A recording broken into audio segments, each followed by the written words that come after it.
How you doing there? Welcome back to Babylon Talmud. Today we're studying Daf Tzadi Gimel, Daf 93 of Masechta Ksubis, friends. Daf 93, mathy kind of things.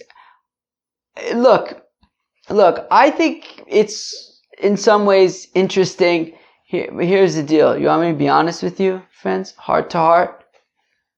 I'm a little tired. It's like 8:15 at night. I prepared this daf at home on Shabbos. I reviewed this daf in the cemetery today. I was at Har Menuchis. A friend of mine needed help with making a minyan. So I went. So I figured, well, if I'm going, I may as well, review the daf so that I don't have to do it later. So I reviewed it there.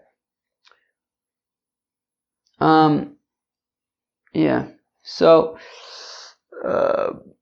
it talks about math. I feel like it would be nice to kind of like give it some space to really get into the geschmack of the math. But I'm a little tired, so maybe we'll keep it moving. Alright, so we're going to start in Daf Tzadi Gimel Amud Aleph, about 5, maybe I'll do a babble in 1 second. I think it's 6 lines into the page at the Mishnah. Mishoy Nosu Shalosh Noshim. You have a fellow, he's got 3 wives. What am I to tell you? Umeis, and he died, so I guess he doesn't have any wives now. He's dead. Oh man, am I really doing math at this hour? Oh my. Math. 8:15 at night. Okay. Here we go. 8:15 at night math. Okay. Alright. Okay. Alright.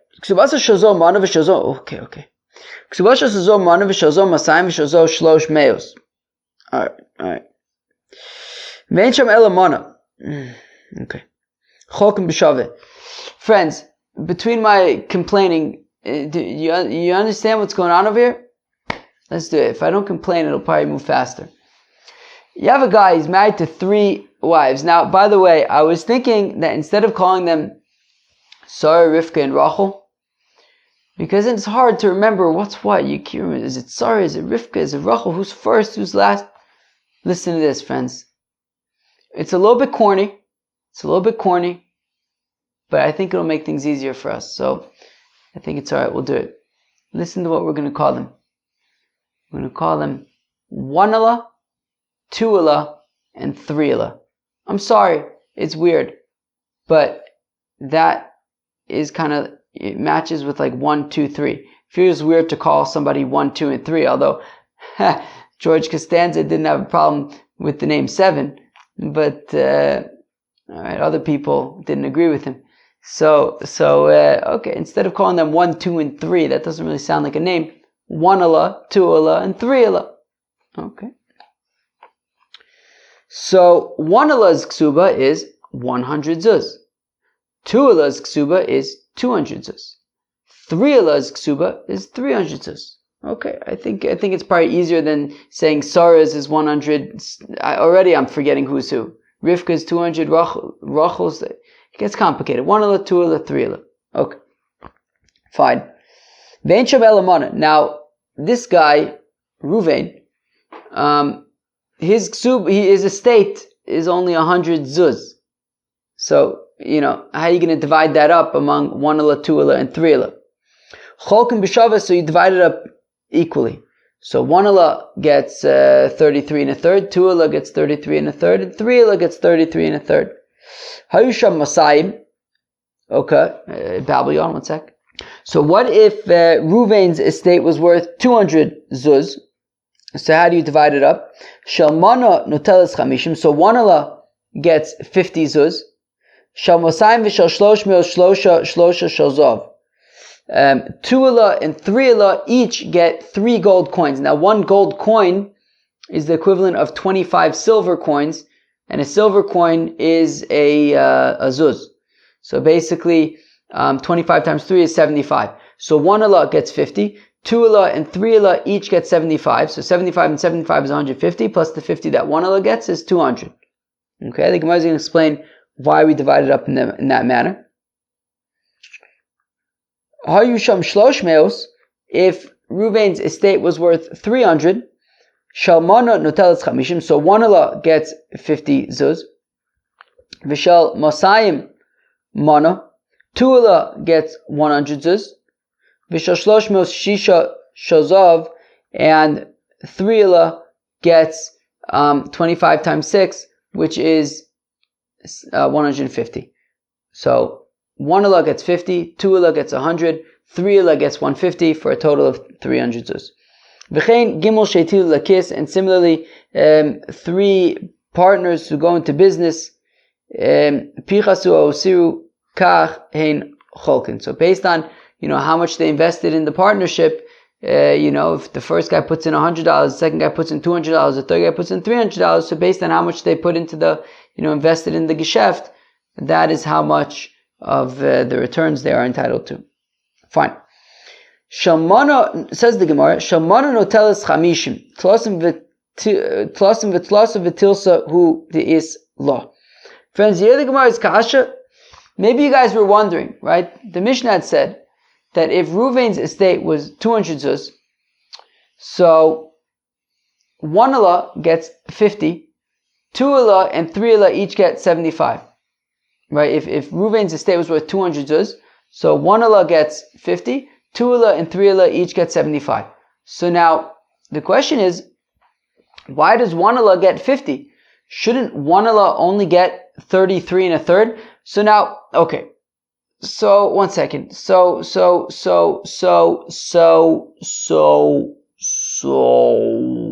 Okay. So now what's interesting about this situation in the Mishnah is that each wife has they don't all have their ksubas aren't all valued the same. Like 1 elas is 100, 2 elas is 200, 3 elas is 300. So the way that we view it is that we kind of it's like a tiered system. And the way that there's like brackets. So if Reuven's estate was 200, so what we do is we divide that up into 100 and 100, right? Meaning, so 1 ela, her ksuba is a total value of 100. So of the 200 zuz of Reuven's estate, 1 ela is only up to 100 of it is what she is shaykh to, is what she has any connection to. The second 100 of the 200 is already above her bracket, right? Her whole ksuba is only 100. So above 100 is only shaykh to 2 ela and 3 ela. But 1 ela is already out of the picture by then because her whole ksuba is 100 zuz. So basically what the Gemara is asking is, if Reuven's estate was 200 zuz, 1 ela, the only part of the 200 zuz that is shaykh, only the first 100 zuz of the 200 zuz is shaykh to 1 ela, because 1 ela's total ksuba value is 100 zuz. And therefore, when it comes to, so in other words, you can say that the first 100 of the 200 is shaykh to all 3 of them, to 1 ela, 2 ela, and 3 ela. Right? The first 100, all 3, 1 ela, 2 ela, and 3 ela, all, have a claim on the first 100. So therefore, the first 100 should be divided 3 ways, 33 and a third for each. And then the next 100 should be only shaykh to 2 ela and 3 ela, and they should divide that in half. Which means that in the end, basically, theoretically, what you should have is 83 and a third each for 2 ela and 3 ela, and 33 and a third for 1 ela. I think that's correct, right? Right? 83 and a third times 2 would be 166 and 2/3, and then another 33 and a third would be 200. Okay, so that's the Gemara's kasha, right? Why when Reuven's estate is 200 zuz, why does 1 ela get 50? Shouldn't 1 ela only get 33 and a third?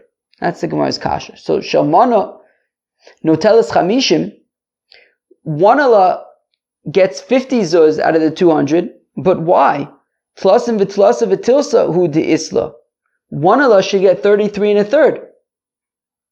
Because the first 100 of the 200 is shaykh to all 3 of the wives, and it should be divided 3 ways. 1 ela should only get a whopping total of 33 and a third. Amar Shmuel says, Shmuel, Bikoseves, Bailos, Mosayim, Levailos, Mono. So it says Shmuel, it's talking about a situation where 2 Ula writes to 1 Ula, Dinu Dvarim Ainli Imach B'mana. That 2 Ula writes to 1 Ula and says, look, you can leave me out of this, right? So with regard to the first 100, right, Reuven's estate is worth 200. With regard to that first 100, which 1 Ela, 2 Ela, and 3 Ela are each shaykh to, 2 Ela says to 1 Ela, you know what? Forget about it. Take me out of the equation, and therefore you could divide it 50-50 between you, 1 Ela, and 3 Ela. Although the truth is, it's not exactly what she says, as we're going to see in a second. But basically, what she's saying to 1 Ela is, look, you can have half of the first 100. Okay, and therefore you can get 50. If that's the case, Ema Seifa, Shal Masayim, Vishal Shlosh Meos, Shalosh Shalosh, Shal Zahav. But one second. We say that when Reuven's estate is worth 200, so 1 Ela gets 50, and then 2 Ela and 3 Ela each get 75. But I don't understand. If 2 Ela removed herself from the first 100 entirely, so then 1 Ela should get 50. 2 Ela gets nothing of it. 3 Ela gets 50 from the first 100. So after the first 100, 1 Ela has 50, and 3 Ela has 50, and 2 Ela has none. And then with regard to the second half, so then 2 Ela and 3 Ela, right, with regard to the second 100, so 1 Ela has nothing to do with it because, it's already the second 100, and 1 Ela's whole Ksubis is only 100. But 2 Ela and 3 Ela would divide up the second 100 equally, and therefore 2 Ela would get 50 of it, 3 Ela would get 50 of the second 100 in addition to 50 of the first 100, and really what we should have is 1 Ela getting 50, 2 Ela getting 50, and 3 Ela getting 100. Right? 1 Ela gets 50 from the first 100, 2 Ela gets nothing from the first 100 but 50 from the second 100, and 3 Ela gets 50 from the first 100 and 50 from the second 100 and gets 100. So therefore, if 2 Ela backed out of the first 100, then she shouldn't be shaykh bichlal to the first 100. But why do we say not like that, right? We don't say that 1 Ela gets 50, 2 Ela gets 50, and 3 Ela gets 100. We say 1 Ela gets 50, 2 Ela and 3 Ela each get 75. Why? Where am I? So Tema la, let 3 Ela say to 2 Ela, hasalak nafshach mina. You don't have any part in the first 100 because you removed yourself. I think what this means is that basically 2 Ela says, no, I basically said to 1 Ela, right? 2 Ela says that she says to 1 Ela, look, leave me out of it, I'm not going to take anything from you, so you can have 50. But she doesn't say to 3 Ela that I don't want any part of this 100. Of course I want part of the 100. So therefore it turns out that 1 Ela can get 50, right? Half of the first 100. But then 2 Ela and 3 Ela are still going to divide up the other 50 in half. So 2 Ela gets 25 of that, 3 Ela gets 25 of that, and then the second 100, 2 Ela and 3 Ela divide in half, which is 50 each. So therefore, 2 Ela and 3 Ela each end up with 75. So 75 times 2 is 150. 1 Ela gets 50. That's how we divide up. That's how we get the 200 and divide it up into 1 Ela getting 50. 2 Ela and 3 Ela getting 75 each. Fine.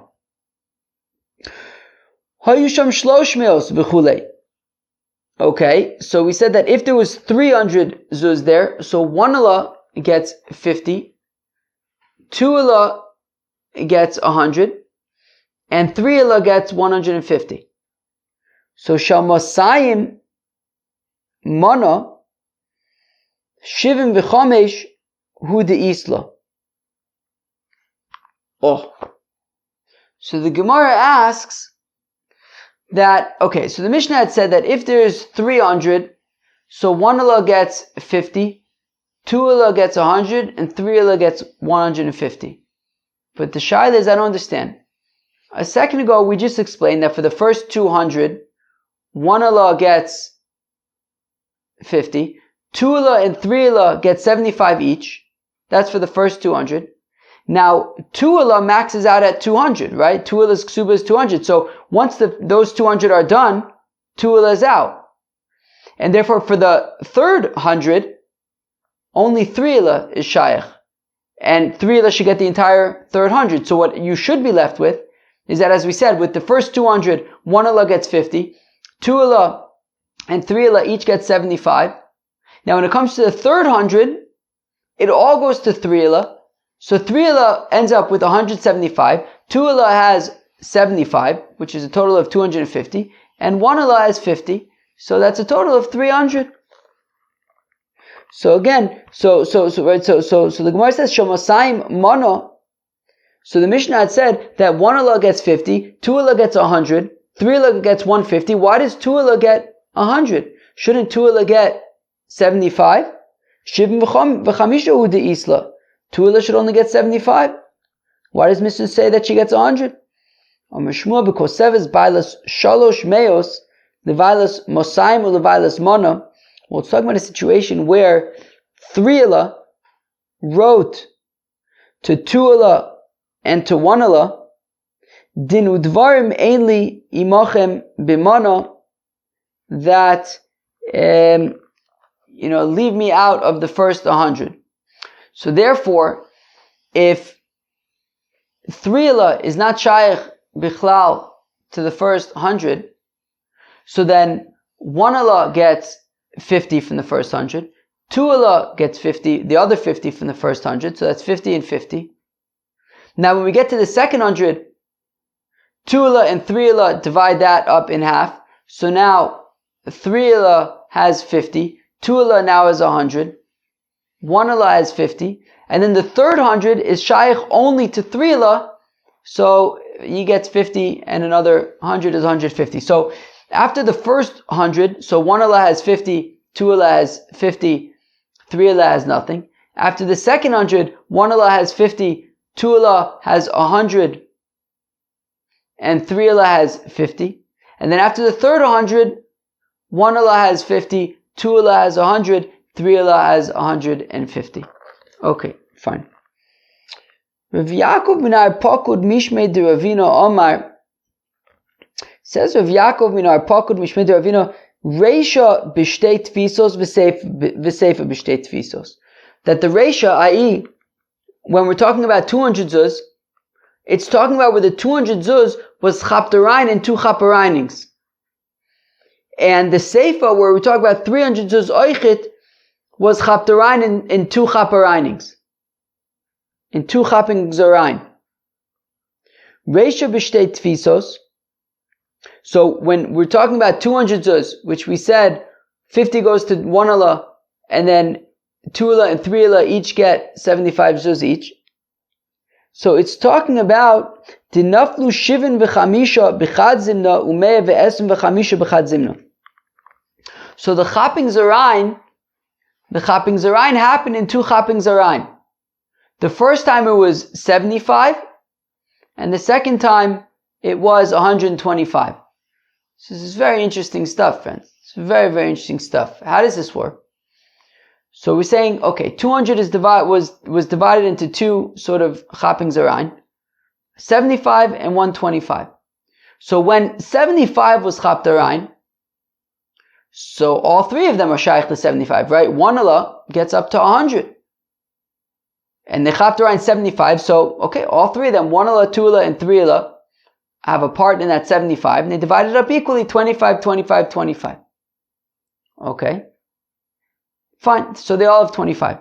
But now, they chaperain another 125. Another 125 from the estate. So now, look, they each have 75. 1 ela can get up to 100 zuz. So therefore, there's another, right, 1 ela has 25. She can collect up to 100 zuz, which means that what she can still collect is up to another 75. So therefore, so what we do is, from the next 125, we remove the first 75 of that, which is still shaykh to all 3 of them, right? Because even 1 ela, who received 25 so far, can still receive up to another 75. So from the 125 of the second Chaping Arayin, the first 75 of it is shaykh to all three of them. So they divide that up three ways. So now, one Allah has 50, two Allah has 50, three Allah has 50. And what's left over, right? We had, right? The first Chaping Arayin was 75. The second Chaping Arayin was 125, but we took out of that 75 and divided that up equally. So far, all three of them have 50. What's left over is 50, right? 75 is 150. There's another 50 left over. Right? Meaning the Chapter Arayin 175, they divide that up equally. Of the second 125, they pulled out 75, divided up equally. There's 50 left. That gets divided between 2 Allah and 3 Allah, right? Because 1 Allah got maxed out at the 75, right? Now, the remaining 50, right, if we look at 2 Allah, right, after the first 75 was divided up, so they each had 25, so 2 Allah could collect up to another 175. 3 Allah could collect up to another 275. So when the second Chaping Arayin is 175, so 125, so then both 2 Allah and 3 Allah are shaykh to all of that. So they take out 75, which is shaykh to all three of them. They divided it up, so each have 50. Now there's a remaining 50, which they divide in half between 2 Allah and 3 Allah. So that's how 2 Allah and 3 Allah each get 75 total, and 1 Allah gets 50, right? Because there were two Chapings Arayin, 75 and 125, and the way that it works out, right, so the 75 they divided up three ways equally, 25, 25, 25. Of the next 125, they pulled out 75, divided that up equally. Everybody has now 50, right? 25 and 25 is 50 each. But now there's a remaining 50, which is divided up in half between 2 Allah and 3 Allah, so they have 75 each, so therefore 1 Allah has 50, 2 Allah and 3 Allah each have 75. Fine. Seifa b'shtei tfisos, and then also when we're talking about 300, we're also talking about two Chaping Arayin. Dinaflu shivim v'chamisha b'chad zimna, u'masayim v'esim v'chamisha b'chad zimna. So in this case, when there was his estate was worth 300, so it was two Chaping Arayin. The first Chaping Arayin was 75. The second Chaping Arayin was 225. Okay, so now the first time the Chaping Arayin it's 75. That's shaykh to 1 Allah, 2 Allah, and 3 Allah. They divide it three ways. Each one gets 25. Now, 1 Allah, right, they each receive 25. So 1 Allah is still entitled to up to another 75. 2 Allah is entitled to up to another 175. 3 Allah is entitled to up to another 275. Now comes the next Chaping Arayin of 225. So what's interesting about the 225, as we just said, 1 Allah is entitled up to 75. 2 Allah is entitled up to 175. 3 Allah is entitled up to 275. They just now Chapter Arayin 225. So the first 75 is shaykh to all three of them. Now after 75, the next 100, right, up to 175 is shaykh to 2 Allah as well as to 3 Allah. And then the remaining 50 is only shaykh to 3 Allah. So therefore, after the first Chaping Arayin of 75 was divided up equally, they each have 25. Now, when they Chapter Arayin 225 more, we divide that into three sort of tiers. The first 75, the next 100 to get to 175, which is 2 Allah's cut off, and then the remaining 50. So the first 75 is divided equally among all three of them. So now 1 Allah, 2 Allah, and 3 Allah each have 50. Now, the next 100 to get to 175 is divided up equally among 2 Allah and 3 Allah. So now 2 Allah, so now 1 Allah has 50, 2 Allah and 3 Allah each have 100, and then the remaining 50 goes to 3 Allah alone, and that's how he gets to 150. So again, after the first 75, right, the first 75 they divide up equally three ways, 25, 25, 25, so they each have 25. Now when we get to the next 225, the first 75 was divided up equally among all three of them, so they now each have 50. Now the next 100 to get to 175 is divided up between 2 Allah and 3 Allah, so they each get another 50. So now 1 Allah has 50, 2 Allah has 100, 3 Allah also has 100, and then the remaining 50 goes entirely to 3 Allah. That is how 1 Allah ends up with 50, 2 elah ends up with 100, and 3 elah ends up with 150. Tanya Zo, Mishnah Reb Nosson. So we learn in the Brisa that this whole complicated math was Reb Nosson's opinion. Rebbe Omer, whereas Rebbe says, Einani roeh dvarav shel Reb Nosson ba'elu el chokos b'shava. Rebbe says, look, you just divide it up freaking equally. I mean, you have 300 zuz, divide it up equally. Everybody gets 100, right? Even one elah is entitled to up to 100, so it's not like the one elah is getting more than she deserves. So therefore, even 3, it says Rebbe, you just divide it up equally. That definitely makes things easier. All right, I hope I did okay with that math. I mean, it's getting kind of late, and I get tired at night. So I hope the math mathed out well. So now the Mishnah said v'chein shlosha she'etilu.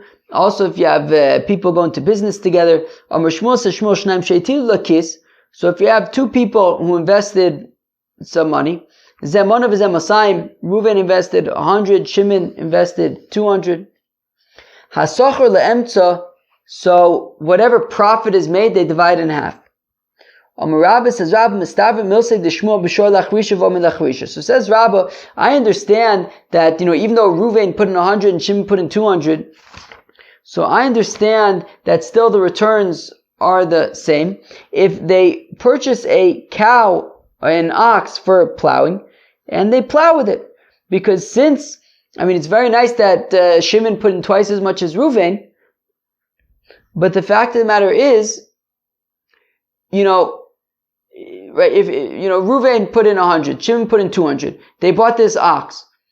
You need the entire ox in order to plow. If you take out Reuven's smaller investment, Shimon's larger investment is irrelevant. If you remove the first third of the cow, if you cut off the ox's head, and the ox isn't going to work. So even though Reuven's investment is smaller than Shimon's, but it's still crucial, because without Reuven's part of the ox, the ox won't work. It's not functional. So therefore, because of that, because sort of Reuven's smaller investment is crucial, so therefore they divide up the profits in half. But if they purchase a ox for plowing, but it ends up becoming a very good meat animal, so they're going to slaughter it. Well then, zenota lefi ma'osav, zenota lefi ma'osav. Well then, Shimon would get twice as much as Reuven. Meaning, if they're going to slaughter the animal, well, once the animal is dead, well, at that point, you divide up based on their investment, right? Shimon would get twice as much as Reuven would, because even without Reuven's, Shimon doesn't need Reuven's third in order to be able to benefit from his 2/3. So therefore, of the meat. So therefore, everyone would get based on what they invested in the animal. Rav Amnuna Amar says, Rav Amnuna afilu shor lachrisha v'omer letvicha hasocher leemtza. Whereas Rav Amnuna says that even if the ox was going to be slaughtered, still they would divide it in half. Meisvei, we have a kasha shnayim she'itilu lakis. So 2 people invested money. Zemana v'zem Masayim. Reuven invested 100. Shimon invested 200. Hasocher leemtza. So the gain is divided in half. My lab b'sholach v'shavam l'tvicha. We want to say that this applies even for an ox that was purchased for plowing, and they're going to slaughter it. Still, they would divide it in half. V'tiyufta de Rabba, and it's a kasha on Rabba, who says that when it's for slaughtering, it would be based on the amount of their investment. Lo b'sholach v'shavam l'chrisha. No, when we say that they divide it in half, that would be a plowing ox that they're going to use for plowing. But if they're going to slaughter it, my zenot lefi ma'osav, zenot lefi ma'osav, then everybody would invest based on their Everyone would get based on their investment. But I think you probably read that as a question. Meaning, so what?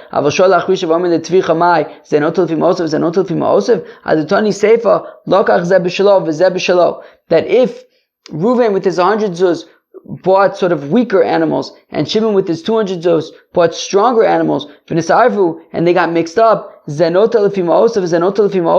well then since they get mixed up, so then we don't know which one's which, so then they each take out based on how much they invested. So liflov less nebidida, but then let us specify. When do we say this? Then, right, that's only by an ox that was meant for plowing and is going to be for plowing. But if it was an ox that they're gonna be slaughtering, so then regardless, even if they don't get mixed together, everyone would get based on how much they invested. So from the fact that we don't mention, you make this distinction between if it's for plowing or for slaughtering, it must mean that there is no difference between if it's for plowing or for slaughtering. Either way, you divide it in half. So it says the Gemara, not necessarily. You could say but you could say that when do we say that they divide it in half if it's for plowing? But if it is an ox that they're going to slaughter, then it's as if you have a situation where Reuven bought sort of weaker animals with his 100, and Shimon bought stronger animals with his 200, and they got mixed together. Each takes out based on how much they invested. So we see that so you can explain the brisa that even if it is for slaughtering, then each person would get based on how much they invested. Tanan, we learned in Mishnah, in our Mishnah, that if 3 people went into business together, so if it goes up or if it goes down, so then they gain or lose based on how much they invested. So where am I? So let's say